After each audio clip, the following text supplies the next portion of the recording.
The Suzuki Jimny Sierra entered Gran Turismo 7 in the latest content update, and well, I haven't reviewed it yet as I was planning something a little bit different for this one. If we rewind the clock back to January 2024, we actually got the first arrival of a Jimny variant in the form of the XC or K variant. So this gave me the idea of putting the Sierra to the test up against the K variant to see which one is ultimately the best. Through a series of different rankings from different disciplines, off-road, on-road, engine swaps, price points and more, I'm going to be putting both of these head to head to see which one comes out on top. Let's begin then with which of these is the overall best value for price and specification. Starting off with the Jimny XC, of course the K variant, we have a PP rating of 269.39, a displacement of 658cc, 4-wheel drive, 63 brake horsepower, weighing 1030 kilograms, and is turbocharged.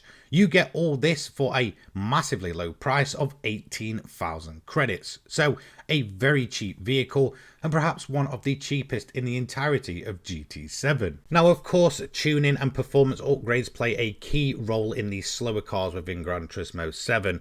Unfortunately though, the Jimny XC is not one of those cars that can be bought for insanely cheap and upgraded to some ridiculous potential. That is unfortunately because of the displacement of the engine at 658cc. Of course within K car regulations means that even fully upgraded the potential isn't really there for some world beater of a tune. So the K variant that we're seeing here does actually have an engine swap and it is the cheaper of the two, so points to it there. However, unfortunately its upgrade potential is much lower than the Sierra engine swap, so again what it gains it kind of gets taken away.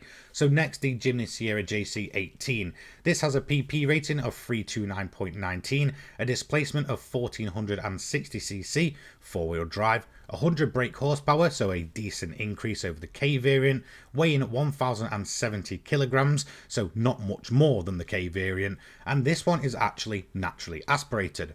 All of this for 20,000 credits, only 2,000 credits more, makes it seem a much more complete package for only slightly few more credits. Thanks to the higher displacement of the engine, it does have much greater tuning potential, so points to it there. And again with the engine swap, it is the stronger of the two. However, unfortunately it is a lot more costly than what we see with the K variant. So when it comes to price and specs, I've given the point to the JC Sierra for this one. For only 2,000 credits more, you get a lot more upgrade potential, and I think overall it's just a better bang for your buck. So next up, we're going to move into the looks of the vehicles. Of course, they do differ, one being a K variant and one being the Sierra. Now, when it comes to the K car variant, it has the typical K car features. It's very, very compact in its design. Things like the big arches are completely removed from this version of the car, and overall it gives it that very unique K car look. And I'd even say when it comes to, K vehicles in the entire category, the Jimny really does stand out as a pretty unique one. When it comes to the JC Sierra, it's a completely different story. It's much more bold and in your face, much more aggressive looking, and of course looks much more rugged and off-road capable, and that's exactly what it's aiming to do. However, I would say in that transition from the K variant that it loses a lot of that charm. And honestly, when it comes to off-road capable vehicles, the Jimny Sierra for me just isn't even one of the better looking ones out there. So unfortunately, I would say that it loses points in this category. So before we get into the on-track action, just due to its unique looks and that certain charm, the XC has pulled a point back here to make it all level before heading over to the track, in which we are going to test them in multiple different forms. And up first is going to be stock, straight fresh out of brand central. So of course we're going to be putting both variants head to head here. So these tests will take place over a 1 lap hot lap. Again, during this drive and test drive for both of them, the time is going to play a key part in the winner overall, but also I'm going to be assessing things such as the driving style, potential, handling and more to come out with overall the best of both in each of the situations. So home to our stock lap time challenge would be Tsukuba Circuit. This made for a great little testing ground for both of these cars, and it would be the XC variant up first. Now right away I realised what has plagued this car ever since its arrival in Gran Turismo 7, and that is just how unstable this thing is. Whether you're throwing it through a corner or getting hard on the brakes, it has this feeling that it's just going to try and get away from you and then sort of roll itself over. It feels extremely unstable. Now thankfully, because of the lower top speeds of the vehicle, we're not necessarily going to be having to brake that much, but if you do for one of the sharp corners, you can guarantee it's going to lunge itself forward and almost feel like it's going to roll away and blast itself into space. It really is such an awkward feeling, and again, it doesn't matter what physics we're on. It was the same in January and it was the same after the latest physics update. It really is quite a bizarre feel in just how unstable overall this car is. Again, it may just be due to the very short boxy shape of it and how high the ride height is, but again, it can be quite off-putting. And I would quite happily say when it comes to Gran Turismo 7, this might just be one of the worst vehicles under braking in the entirety of the game. Really, it needs a lot of work and a lot of adjustments to try and counteract it. And unfortunately, since we're running these stock and we can't run upgrades, that wasn't a possibility. So in the end, it completed its lap. Let's move on to the JC Sierra to see if this counteracts any of the issues we have with the XC. Of course, it is a much bigger, more bold vehicle, and one thing you're going to notice straight away, that tipping issue really isn't as bad as it is with the XC. So there is a lot more potential in terms of its on-track performance out of the showroom, and in terms of that performance, again, it just feels much quicker, much more stable, and even though it does still suffer from that issue of really jolting itself forward due to the ride height under braking and the fact that you will need to be braking more just due to having that extra power, it feels a lot easier to go ahead and just catch it. It doesn't feel like it's going to take off and roll over at any point. Is it perfect to drive? Absolutely not. But can you feel that extra performance almost instantly? Absolutely. Again, I just feel like that little bit wider, flares and just the way it sits really does help this vehicle become a much more stable ride. And again, with that extra punch from that engine at 100 brake horsepower in comparison to 63, you really do feel it almost instantly. Again, I feel like the brakes are better, the stability is better, and of course the overall raw performance is just much increased over the XC. It's a much more comfortable driving comparison. So in the end, let's look at the lap times. The Jimny Sierra JC did it in a time of 1:15.813, with the Jimny XC being a 1:21.191, a pretty huge margin for a fairly small track. The JC takes another point here, making it 2-1. Overall, just a much better drive and a much more comfortable one, means that it does take the lead here after the stock test. So let's move on then to see if anything can be salvaged for the XC with a tuned variant. So of course, both of these will be tuned to their full potential on racing softs. Now up first, we're going to have the XC or K variant go ahead and run here, and then we're also going to have the JC to follow. Now of course, in terms of tuning potential, the XC is going to be typically the weaker of the two. However, to try and counteract this so that the JC doesn't run away with it, I picked a track in which both of these cars can thrive, especially the XC, in which it doesn't need to put a massive amount of power down, and that would be at Eiger Nordsvand. So just like with the stock lap time, the XC will be up first to go ahead and put its lap time in. Now the reason I chose Eiger Nordsvand is just because it's a very tight and technical track and almost makes it an equal footing for both of these vehicles. And now in terms of the upgrades, they are fully upgraded on racing softs. The only changes I've got to both of these vehicles is putting them to the lowest suspension amount, again just to try and resolve the whole kind of tipping over issue. Unfortunately though, the XC still suffers from that key issue, meaning that it's absolutely terrible to drive around even when fully upgraded. In fact, I would say just upgrading this car without a proper key tune just highlights all of the main issues with the car itself. Whilst yes, it's very nimble, it does have turbo and anti-lag and it sounds great, looks fantastic, unfortunately the driving issues are still there and still persist. So for newer players, the Jimny XC is going to be a much more complex car to go ahead and fine tune and really get it working properly. And unfortunately, with it not being as accessible, that means that it's going to have to fall down a few points in my ranking. So unfortunately, the XC just proven to be not that good when it's fully upgraded on its default engine. So next up then, let's go ahead and run the JC Sierra. Now, this is a much better vehicle in the way that it reacts to upgrades. In fact, I would say it's 200% better than what we see with the XC.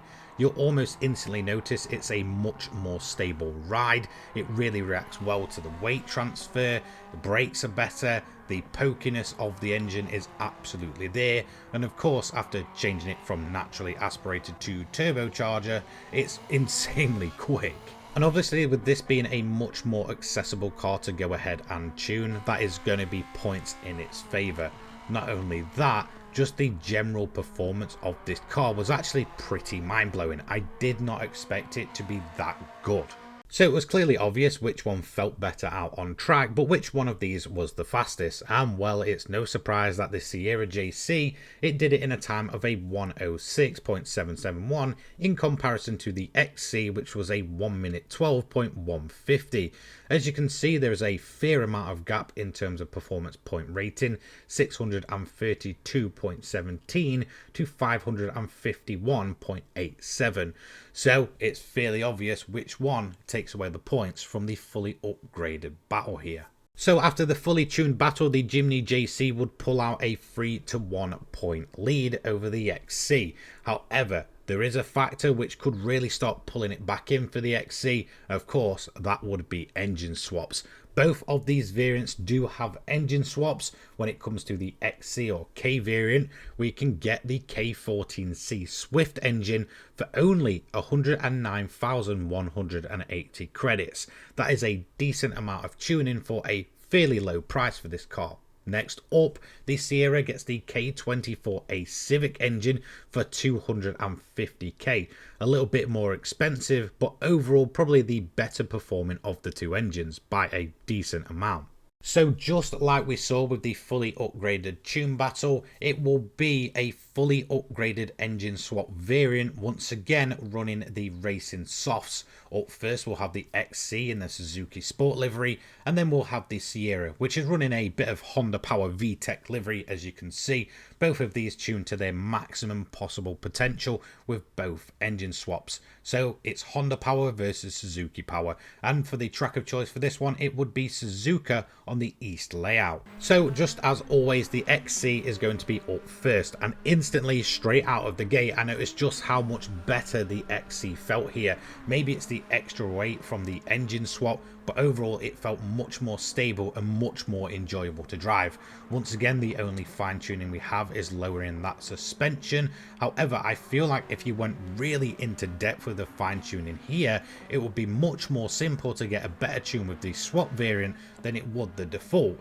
Overall, the XC felt fantastic. Its pokey little turbocharged engine was happy to zip around here and really did make the most of its full potential. It's incredibly surprising just how a single engine swap can completely turn a car around. In fact, I was so comfortable just throwing around this almost go-kart like swapped variant that I really did find myself having incredible fun. So overall, the XC performing much better than expected. Of course, next we have the Sierra. Now this is a completely different type of engine. We have the VTEC K24A from the RCR Garage Civic, which is a pretty impressive swap. It's incredibly fast. However, I would actually say in terms of the overall performance and handling that the K24 just feels almost too much for the Jimny.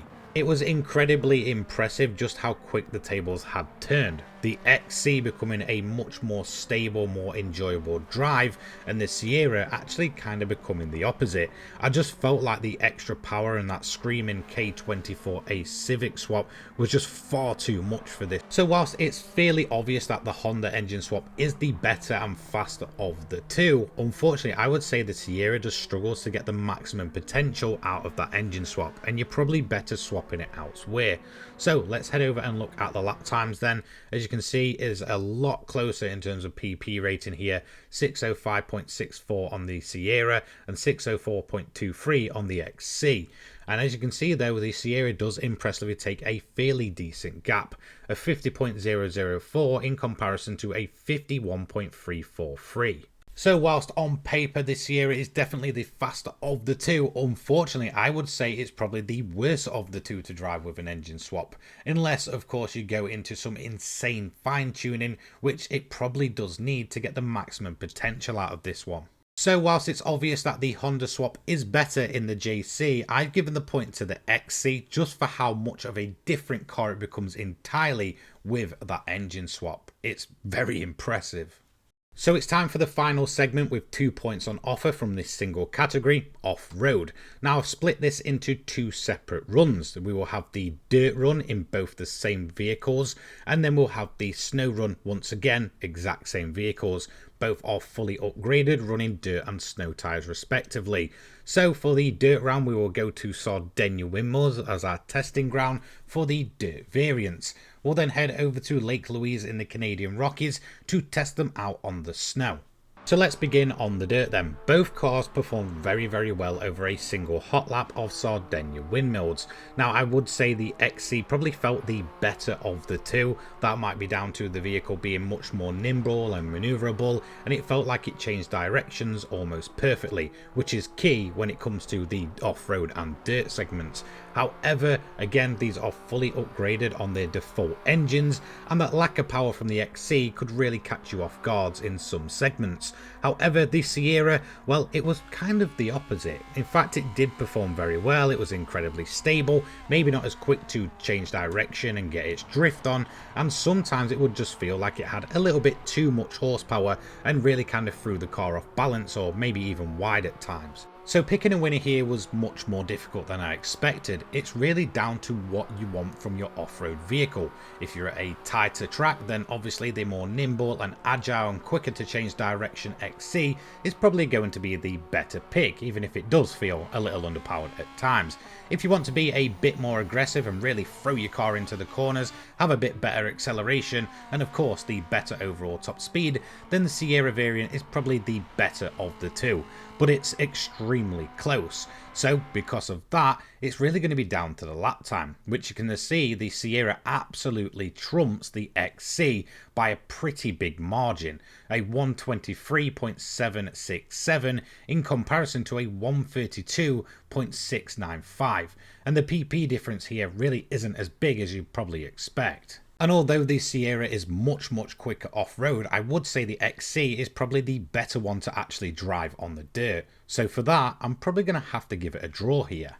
So with one final round to go, the Jimny JC sits on 4 points and the XC 3 points. We could either end up here with a draw, or the JC could pull ahead as a clear winner. So it was time to head to the snow. So when it comes to the snow in GT7, it's an entirely different ball game from what we see on the dirt. And whilst things with the XC, such as its maneuverability and just ease of handling and driving on the off-road portion of the game, it really is completely lacking in any power whatsoever. I found that the XC was constantly struggling to get itself out of corners, really accelerate or hit any proper top speed. Always constantly feeling like it was bogging down, so you'd get this superb braking and handling just for it to struggle to get going again. Whereas with the Sierra, it's the complete opposite. It feels incredible on the snow, almost feeling like it's kind of skipping across it. So I guess really the only good part about the XC is the fact that maybe in the tighter sections it'll probably throw itself through the corners much better than the Sierra, but again that's just due to the fact that it is a much more nimble package. Anywhere else this thing is going to lose a ton of time to its bigger brother. It's such a shame as well because I had such high hopes for the XC after how well it performed on the dirt, but honestly it's just kind of night and day between the XC and the JC on the snow. The Sierra may just be one of my entire favourite snow racing vehicles in the entirety of GT7, no contest. It handles extremely well, it accelerates extremely fast and hits a massively respectable top speed. You can use all of the power and handling with this Sierra, whereas you can't with the the XC. So for me, that makes it a clear winner on the snow. However, we still need to go ahead and look at the lap times. So when it came to the Sierra JC, this did it in a time of a 102.411. A PP rating of 517.70 gave it a clear advantage over the XC, which has a PP rating of 439.68 and did a time of a 108.163. So unfortunately, there's a clear winner of this head-to-head, and it's not even close in the end. So after all 8 rounds were done and dusted, the Jimny JC comes out on top as a 5-3 winner over the XC. Overall, this new Jimny is the better package of the two, and whilst I do appreciate the charm of the K variant, unfortunately this Sierra will just trump it at almost anything that it's not even close. So although I may have complained that this is almost a duplicate type vehicle when it first launched to GT7, I have to admit that it's really grown on me over time, and I do feel like if you're going to go ahead and race any of these two variants, that the JC Sierra is absolutely a must buy. Anyway, thank you so much for watching. I will see you in the next one. Take care guys. Peace.